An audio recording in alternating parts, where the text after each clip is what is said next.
Welcome to the Black Gay History Channel. Please share this video and subscribe to this channel for more captivating content. By now, most of my viewers are likely aware of the hottest, most popular gay TV show in recent memory, Heated Rivalry. I'm so glad that I got to be here up north while Canada is having a bit of a pop culture renaissance. I'm up here listening to my Tate McRae and my Daniel Caesar while eating my poutine and beef patties while walking in the snow. Currently, Heated Rivalry, which is streaming on the Canadian streaming service Crave, is a modern hockey-based love story about star players who accidentally start a heated sexual romance in the NHL. I'm watching Crave, and I can assure you that this show has been #1 on the app for weeks now. The gay fans are loving the smoking hot sex scenes and the drama as these two hockey players that are at the top of their game in rival hockey teams are secretly hooking up and trying to figure out their feelings because there are no out gay players in the NHL. Currently, the fans and the critics agree because this show has a whopping 98% on Rotten Tomatoes. I've watched 5 of the 6 episodes of the first season, and my overall perception of the series is that it does a great job of being realistic, portraying 2 star players who are in the closet and navigating their personal lives, but also giving the fans at home those sexy and heartfelt moments that we want to see on TV. Now, I know some of my black viewers wish this series was a little bit more black, but I will say, as somewhat of a leader of the black gay delegation, this is a good look for the gay community, and black men should be supporting this show. Though the show focuses on white and Asian stars, there are a few black and black gay actors getting to the bag in this series as well that I'll highlight very soon in my breakdown. And while it may be easy to say that, oh, these white guys are getting all the representation, I will say that this series is unconventional for several reasons. For one, while white gays get the most gay promotion in the media, Russian gays unfortunately do not. The lead character, Ilya Rozanov, is a Russian native who plays for an NHL team based in Boston. And if you don't know, promotion of any gay culture is completely illegal in Russian media. So gay Russians and those of them who are in the diaspora outside of the country 100% need positive representation in pop culture, since their own home country won't allow it. Plus, the other lead character, Shane Hollander, who plays a mixed white and Japanese Canadian player for the NHL, is representing for the Gaysians out there who also don't get a lot of representation in the media, especially for Asians and Canadians. I mean, it's not every day a Canadian show about a gay couple in hockey is the #1 show in the world.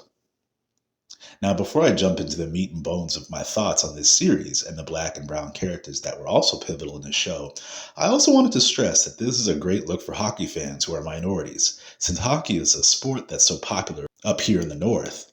The success of Heated Rivalry is forcing the NHL to take notice of what they can do to make their league as a sport more inclusive for their gay, Asian, and black fans. Now that I'm in Canada, I'm more aware of the history of the first black hockey players in the late 19th century and how the first colored hockey league started in 1895 in Nova Scotia. Plus, the first black Canadian hockey star, Jamaican Canadian player Herb Carnegie, played throughout the 1940s and 50s. So minorities of all kinds should be more celebrated in the sport, and this show was definitely a step in the right direction.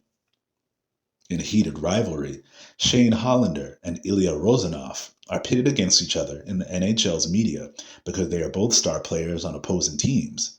But both of these players are under pressure to represent their ethnic groups on a larger scale, as Hollander is Japanese Canadian representing Asian excellence, and Rozanov is representing Russians, a European country that is relatively isolated from the West, most other European countries, and America and Canada.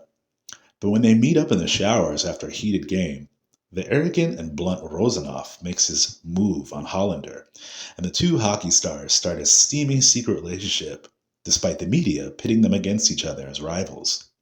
Rozanov is a bisexual playboy, and his friend with benefits, and truly his best friend, is Svetlana, a gorgeous Russian girl who was born into a hockey family, but also seems to know that Rozanov is into men as well. Now, no shade, but when I hear about black people in Russia, I hear that they have a rough time, so I loved seeing a black Russian woman beside Rozanov as his best friend. Svetlana is played by the Russian and Trinidadian actor Ksenia Daniela Karlamova, who grew up in Russia but is now based in Toronto. Yes, there are some black gay characters in this series as well, including a face I immediately recognized in the third episode. In the third episode, a third player on another team in the league, a star player named Hunter, falls for a local Canadian man named Kip, who is working at a juice bar, and because Kip is out and Hunter is not, Hunter begs Kip to keep their romance a secret. But Kip has a bunch of gay friends that he hangs out with at the gay bar who are critical of Kip's new interest in hockey and his closeted hockey star boyfriend. I immediately recognized the gay Trinidadian Canadian comedian Brendan Ash Mohammed as Sean, one of Kip's friends he hangs out with throughout the show. Mohammed is a popular gay Canadian comedian, but he is also a writer for Canada's Drag Race as well, so he's definitely extending his resume with this role. There are black hockey players that make several appearances in the series as well, like Carter Vaughn, who's a straight player who plays with Hunter in New York, and JJ Deganis, who plays on Hollander's team in Montreal. But one of the standout black gay characters in the series for me was Miles. Later in the season, Hollander begins to date a young hot actress named Rose. But in one of their first dates, her hot bestie named Miles immediately starts to hit on Hollander in front of her, and Hollander pretends not to notice. I knew he was trouble when Hollander and Rose go to the dance floor, and Miles finds them and begins to start grinding on Hollander from the back, kissing his neck, and Hollander does nothing to stop him.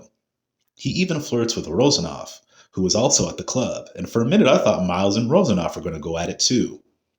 Miles is played by Toronto-based actor Devontae Sr., and I wonder if he will come back to the show. I'm glad that Hollander's Hollywood bae, Rose, was honest with him and asked him straight out if he was gay instead of trying to force their relationship. And it's intense that Hollander had never actually told anyone throughout the series that he was gay.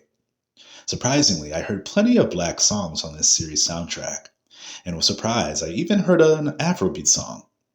There were tracks like Big Haiti by Haitian American rapper Money Zoe, or the French and Caribbean song Gren Poinmanen by the Bongo Hop and Kefni Iliasin.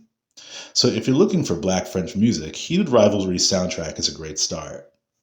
I also couldn't help but notice the millennial pop banger, All the Things She Said by Tattoo was on the soundtrack, which is a perfect song for the show. Tattoo was a Russian girl group that had an international hit song when I was still in high school, about two young girls who were in love. The song was popular in the US as well, though its gay imagery in the music video got the song banned in their home country of Russia. So it's touching that all these years later they are bringing popularity back to this song, because it's very rare that gay Russians have pop culture moments like that song, as we are now seeing with this show. I'm holding my breath to see how this season ends, but I'll soon be watching the last episode. But I'd love to hear your thoughts on the pop culture sensation Heated Rivalry in the comments.